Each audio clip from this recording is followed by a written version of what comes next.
Gentleman from Florida, Mr. Donald, for Thank you, 5 minutes. Oh, sorry, Mr. Chairman. Thank you, Mr. Chairman, Chairman Gensler. Last but not least, we'll just get to it.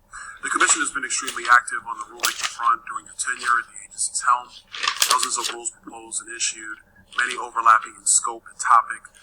Many of the new rule proposals also relate to security-based swap markets and may duplicate the requirements only recently implemented. Have you considered the impacts of proposing new and additional regulatory burdens on this market when the full effects of Title VII rules are still unknown? And secondarily, just as important, have you done a fulsome analysis on the impact of the rules market, specifically as they relate to market liquidity?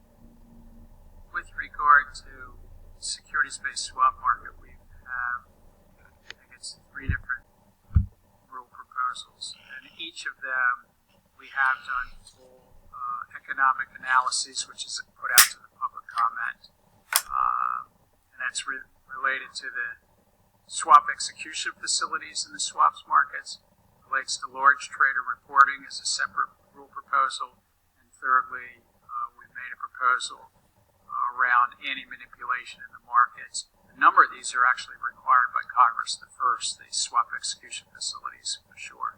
Well, while we're on the position of rules, let me ask you this question. It's actually a follow-up from my colleague, Mr. Norman. Your climate disclosure rule, 500 pages, you say that that's the way we can have uniformity in disclosure, but what provision are you using to create authority for a large climate disclosure when Congress never gave you one?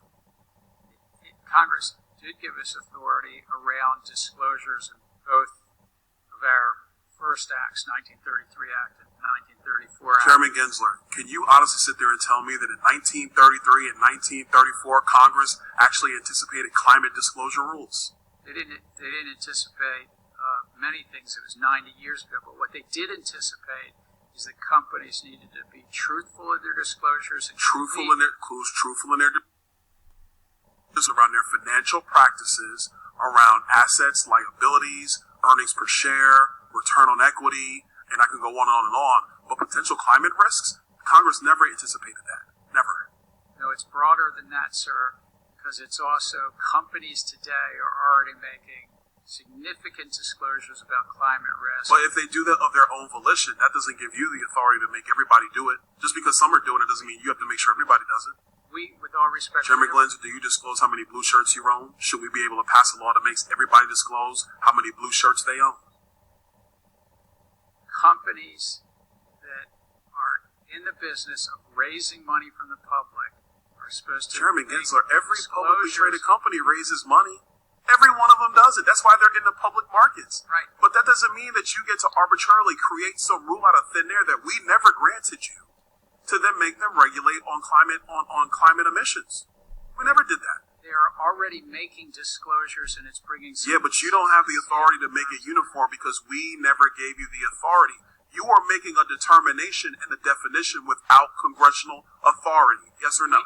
We do have authority, sir. You're making a determination and a definition without congressional authority. The authority... Yes or no?